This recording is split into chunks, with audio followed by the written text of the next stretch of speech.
Hi అండి. అందరికీ నమస్తే. నేను మీ గీత. నా రావణ్ పార్ట్ 10. రంగంలోకి దిగితే యుద్ధమే. మీకు న్యాయం చేసే బాధ్యత నాది. విష్ణు, రే, నువ్వు అమ్మాయిలతో చెప్పు దెబ్బలు తిని ఇప్పుడు ఇలా పెద్ద లాయర్ అయ్యావంటే నేను అస్సలు నమ్మలేకపోతున్నాను రా. ఎలా చదివావురా? ఓ, సంతోష్.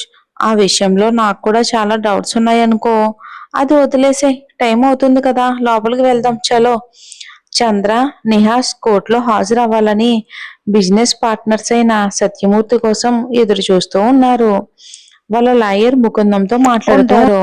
నిహాష్, నానా, మన సత్యమూర్తి అంకుల్ ఇంకా రాలేదు. ఒకసారి కాల్ చేయి. చంద్ర, సత్యమూర్తి మన కంపెనీలో పార్ట్నర్ కదా, ఖచ్చితంగా మరి అటెండ్ అవ్వాలి. వస్తాలే నిహాష్. అదిగో వస్తున్నారు. హలో చంద్ర. హాయ్ నిహాష్. టైం దాటిపోయిందా? నా కూతురు శ్రీజ అభి వస్తున్నాడని తెలియగానే నాతో పాటు రావడానికి తయారైపోయింది. దానివల్లనే లేట్ అయ్యింది అని తల బాదుకుంటూ ఉంటాడు సత్యమూర్తి. చంద్ర, "హ్మ్, నీకు రోజు ఉండే గోలే కదా, ఇంకా లోపలికి వెళ్ళలేదులే, పద." అందరూ కోర్టులో సమావేశం అవుతున్నారు. గుప్తా ఫార్మాసిటికల్ నుంచి వచ్చిన మెడిసిన్ బ్యాన్ చేయాలని, నష్టపరిహారం ఇవ్వాలని డిమాండ్ చేస్తూ చాలా మంది అభికి సపోర్ట్ గా వస్తారు. అభి, గుప్తా వాళ్ళది అంత పెద్ద కంపెనీ అయినా వెనక్కి తగ్గకుండా ప్రజలతో కేసు పెట్టించడం వాళ్ళకి ధైర్యాన్ని ఇచ్చిన విషయం. కోర్టులో ఇద్దరు లాయర్లు వాదోపవాదనాలు మొదలు పెడతారు. ముకుందం, నమస్కారం. ముకుందం, నమస్తే జడ్జి గారు. ఈ చంద్ర, సత్యమూర్తులు తల బాదుకుంటారు. జడ్జి, మీరు మొదలు పెట్టండి mister Mukundam. Mukundam, smart life pharmaceutical వాళ్ళు అనవసరంగా మా వాళ్ళ కంపెనీకి బ్యాడ్ నేమ్ రావాలని, మార్కెట్లో వాళ్ళకి పోటీ లేకుండా చెయ్యాలని పథకం వేసి జనాలను పోగేసి ఇలా గొడవ చేస్తున్నారు. ఆ ఇద్దరు చనిపోయింది వాళ్ళకున్న ప్రాబ్లమ్స్ వల్లనే. మా కంపెనీ మెడిసిన్ వల్ల కాదు అని రిపోర్ట్ కూడా వచ్చింది చూడండి అని జడ్జి గారి దగ్గర రిపోర్ట్ సబ్మిట్ చేస్తాడు. సంతోష్, యువర్ ఆనర్, నేను ముందు మీకు పోస్ట్ మార్టం రిపోర్ట్ సబ్మిట్ చేశాను. ఆ గుప్తా కంపెనీ మెడిసిన్ లివర్ కి డ్యామేజ్ చేస్తుందని ఆ రిపోర్టు రిజల్ట్ లో ప్రూఫ్ అయింది. ఇప్పుడు తప్పుడు రిపోర్ట్స్ పుట్టించారు. ఇంకా దాచిపెట్టి ప్రజల ఆరోగ్యంతో ఆటలు ఆడుతున్నారు. డాక్టర్ ఇచ్చిన రిపోర్ట్స్ చూడండి. ఆ మెడిసిన్ వల్ల వాళ్ళ శరీరంలోకి వెళ్ళాక ముందు లివర్ డ్యామేజ్ 30% ఉంది. ఆ మెడిసిన్ వాడిన 2 రోజులకే 65% అయ్యింది. ఇది ఎంత తీవ్ర ప్రభావమో మీకు కూడా తెలుసు.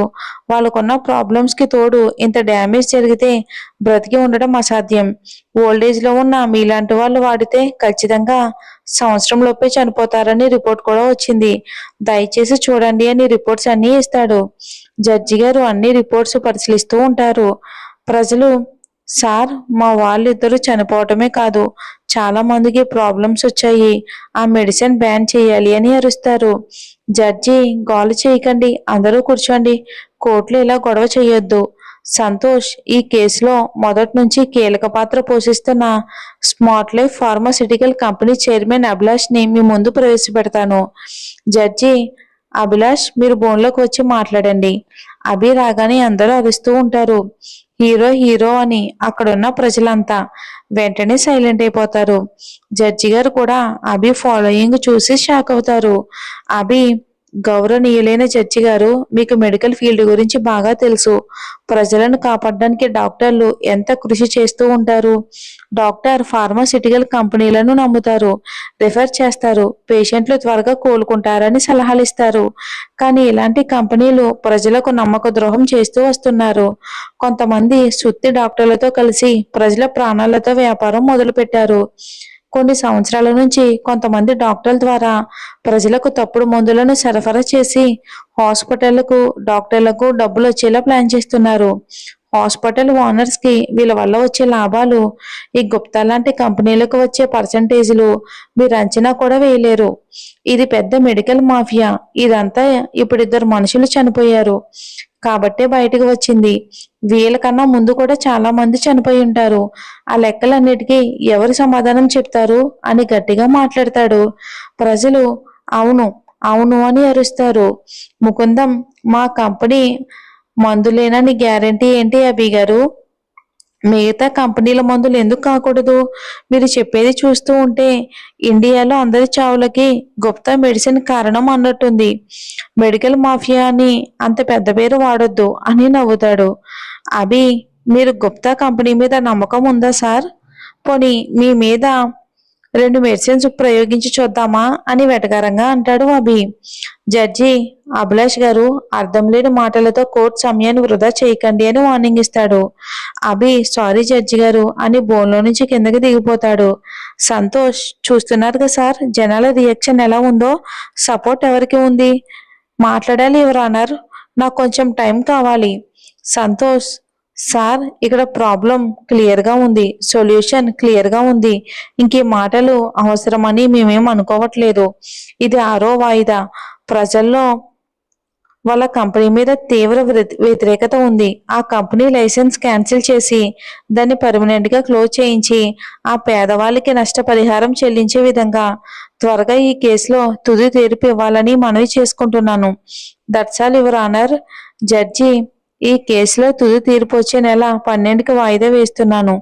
అప్పట్లోపు ఆధారాలు క్లియర్ గా చూపించండి. అందరూ ఇక కోర్టు నుంచి బయటకు వస్తారు. అభి వాళ్ళంతా కూడా ఇంటికి బయలుదేరుతూ ఉంటారు. అభి కేసు విషయంలో సంతృప్తిగా ఉంటాడు. సంతోష్తో కలిసి పార్టీ చేసుకోవాలని ప్లాన్ చేసుకుంటాడు.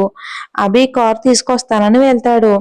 సంతోష్, రే, దీక్ష పోయాక అభిని ఇంత హ్యాపీగా చూసి చాలా రోజులయ్యింది. చాలా హ్యాపీగా ఉందిరా. గుణ, ఈ మధ్య మేం కూడా గమనిస్తున్నాం ఏదో తేడా ఉంది. టైం వస్తే వాడే చెప్తాడు. వాడు బాగుంటే చాలు, చాలా మంది బాగుంటారు. మరి విష్ణు పార్టీ ఎక్కడా? ఎవరు చెప్పలేదు. సంతోష్, రే, నాకు గోవాలో కావాలి, ఇంకెక్కడైనా సరే నేను ఒప్పుకోను. అభి వస్తాడు. అభి, పార్టీ ఎక్కడ కావాలంటే అక్కడ చేసుకుందాం, ముందు తీర్పు రానివ్వు అని కారుకే బయలుదేరతారు ఇంటికి. మరి ఏం జరుగుతుందో ఏంటో. అతిథి అసలు ఎవరు? అతిథి దీక్ష ఒకటేనా? ఒకవేళ అతిథి మన అభి వైఫా? ఏం జరుగుతుందో చూద్దాం వచ్చే ఎపిసోడ్లో. ఈరోజు బయటికి వెళ్తున్నానండి, వీలైతే ఇంకొక ఎపిసోడ్ ఇస్తాను, లేదంటే రేపు 2 ఎపిసోడ్స్ ఇస్తాను. Thanks for watching.